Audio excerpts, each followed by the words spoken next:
All right, so I want to talk to you today about lessons that I learned from Isaac Newton regarding love. How about that?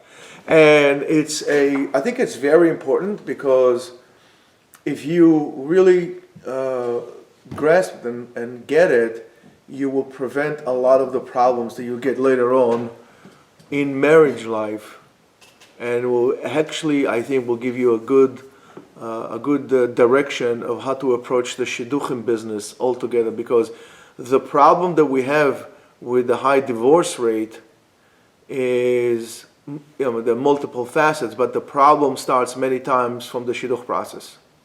The mistake, as the seeds of mistake are already planted there. So I'm going to teach you a little bit about what I learned from Isaac Newton about it, and we'll see what comes out with it. So if we're going to look, of course, at something so spectacular that we make a bracha on, which is the rainbow. The rainbow has, to most part, 7 main colors, right? And in order to form the other edge from the other outer edge to the inner edge, the rainbow is actually a continuous spectrum of colors, right? There's more colors that the human eye can see, but they are really divided into 7, and it's because of historical issues, it's because of science, culture, and so on and so forth.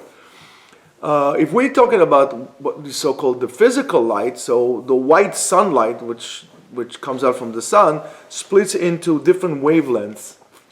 And those wavelengths are what is visible to us as light, and then when it passes through water droplets, through prisms, and so on and so forth, there is no sharp boundaries between the colors, and there's just a smooth gradient of it goes from red basically to violet. If we're talking about the human vision, animals can see more. For example, certain birds or insects can see ultraviolet and so on and so forth. But we're talking about human, so our eyes have 3 different types of color receptors in it, and so we naturally group similar wavelengths into what we call bands. Those bands we call colors. The different cultures sometimes divide the rainbow differently.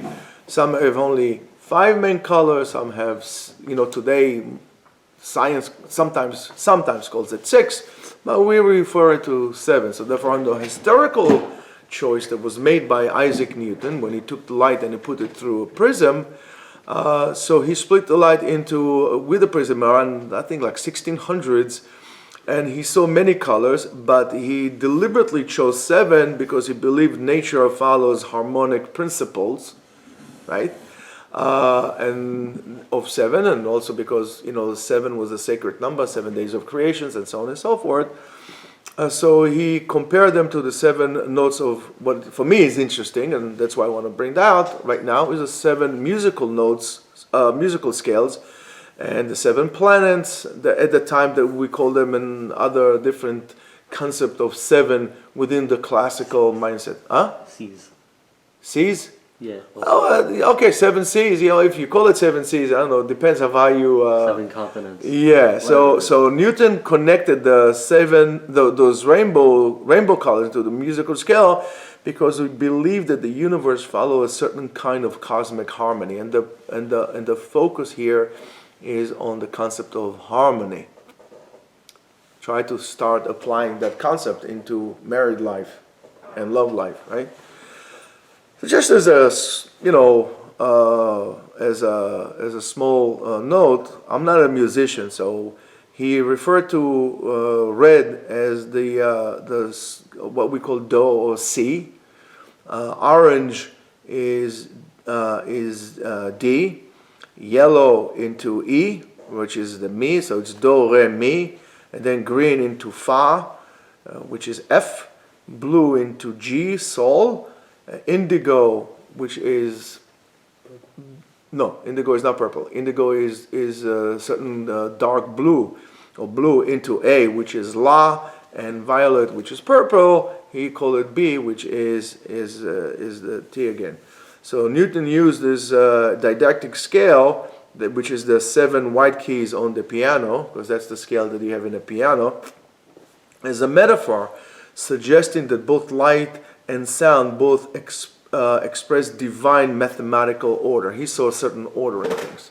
So is music. That's why music is also very powerful, because music, not beats, music is actually could really change a person's mood, and he saw a certain relation to that in terms of that. That's why it's very important. So interestingly, modern scientists, as I said before, usually drop the color indigo, which is the blue, saying that the human eye does not really distinguish well enough between blue or violet. So many rainbows today, by definition, they call it 6 colors, but rather 7. But we're going to stick with the 7. Now, if I'm going to apply this to love, right? To many people, love is a one-dimensional, very flat kind of a feeling. It's one-dimensional, but really, love is like a rainbow, like a rainbow with all the colors in the rainbow. Now, what do I mean by that? So, love shines in a spectrum of emotions. So, red is for passion. The orange, whatever it is, to warmth. Yellow for joy. Green for tranquility, and actually tranquility, call it. Blue for trust. And the other, indigo, whatever, to depth, and then purple for mystery. So the beginning, these are the stages. In the beginning, we go with the red, because it's all about passion. We go with the red. Now, as years go by, if you allow it, and you are willing to engage and realizing that love is not going to be the same thing. It is going to change its colors.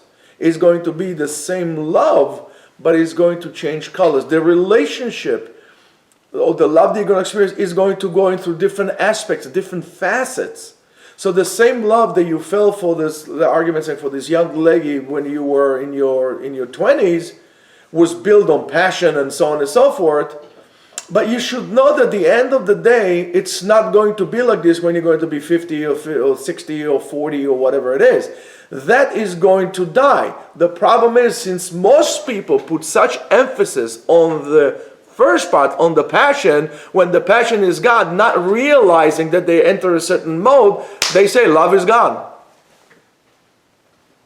And so when you're approaching the shidduch aspect, if you are focusing only on that, you are basically denying the chance of the person, and into that aspect, your relationship to evolve and to naturally evolve into other things. If a woman is not able to give you warmth or compassion, so you're not going to be able to go to the next stage, which is going to be the orange, and to have the simcha, the joy, which is going to be the joy of doing things together and having kids and so on and so forth. You're not going to be sameach, because all you care about, you are stuck back in the red stage, and later on you're not going to be able to go into the trust further down the road. You're not going to have tranquility, which is the green. You're not going to go to the blue, which is the trust. Because at a certain point, your love is going to manifest itself to a issue to a phase of trust, and then to the end, which is the violet, is going to be to mystery. It's going to be a mysterious thing, like how things, after being married for 40 years or 50 years, you still are absolutely in love, but your love had changed phases. You cannot have, if you are telling me that at 60 years old, you still, I'm not saying you should not look at your wife, because your wife will get older. And you would too. And I'm going to tell you something, to most part, aging is not a great thing. Most people don't age gracefully. That's the truth of the matter. So what does it mean? You're going to abandon it? You're going to throw her out? Yeah, you look with the same eyes when you're 60 years old, the same eyes that looked at the world at 20 years old. But if you still look at the world the same way, you have a problem. You need to understand that the eyes see the same thing, but they see different. And the same thing in your relationship. When you're going to look at the wife that you married, let's say you got married when you're 25, and now you're going to be 65. You look at her the same way, but she's reflecting in a different light now. She evolved, and you evolved, and the relationship should evolve. But if the main focal point when you made the decision to marry that person was only on the red of passion, only, you didn't take into evaluation other aspects, as this person has the ability to create a certain tranquility within itself. If the person does not have the ability to move into the quality of trust or depth, if the person has no depth, you never explore that. And because you didn't explore that, you neglected the fact that she doesn't have any depth in her, and you marry her only because of red. Man, you're going to be stuck in red all your life. In our life, we don't like to be stuck in red, right? We like to have the green, we got to transition, even the traffic lights. You know what, it becomes, and the reason why love to most people is very superficial and one-dimensional is because they are stuck on that stage. They're not willing to understand that you actually grow and evolve, and it's love, but it's different lights to it, and that's why it's so beautiful.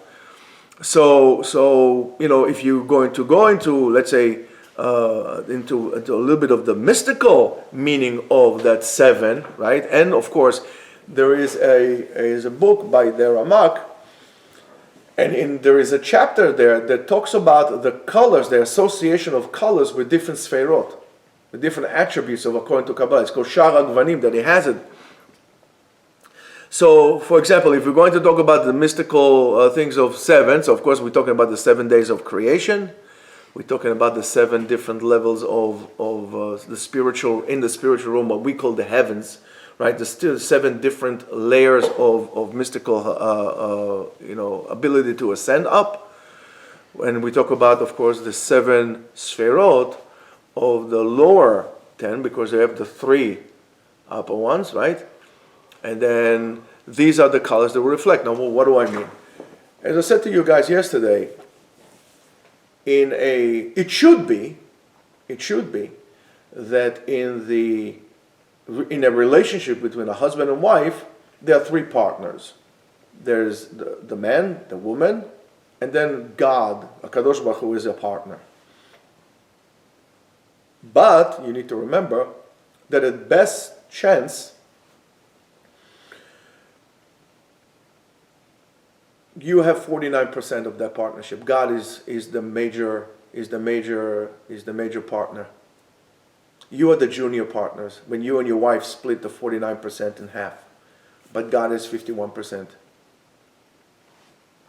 So these are the 3 upper sefirot. You have the Keter, which is God. Then you have the man and the woman. Only when you take these 3 and understand that this is a relationship corresponding between a man and a woman towards God, only then you could go down to the lower 7 sefirot, the 7 different ones. And those 7 sefirot are, of course, right, the Chesed, which is kindness, the Gvura, which is strength, Tiferet, which is beauty and harmony. You see, it's very similar to what we were saying before. You have Netzach, which is eternity or victory, overcoming. You have Hod, which is splendor, and then you have Yesod, which is foundation, and then Malchut, which is kingship and then the manifestation of things, and that is the purple. If you see, that all sits down perfectly. Every sefirah has its own color.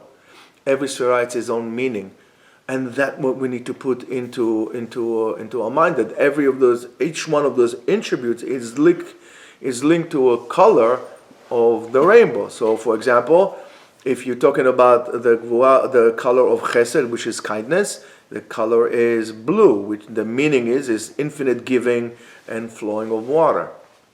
If you're talking about Gvura, which is strength, the color is red, exactly, which is power, discipline, judgment. One time when I was reading this book, many years ago, I said, okay, let me see if it really works. Let me see if it really works. I couldn't think of anything, but I said, you know what?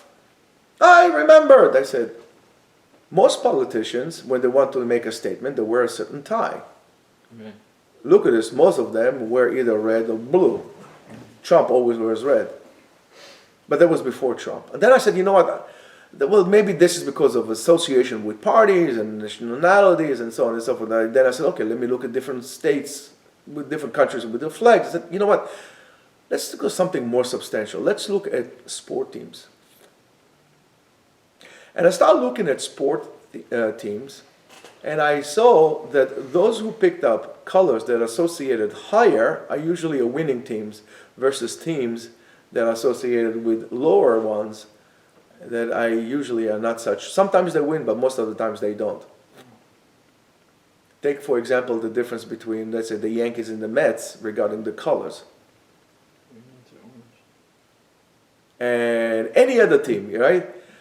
Most teams that pick up certain colors are winners, and it has to do with that also. So there's an influence to that as well. So if we're going to go further, so we're going to talk about Netzach, which is victory or eternity. We're talking about yellow. It talks about endurance and radiant energy.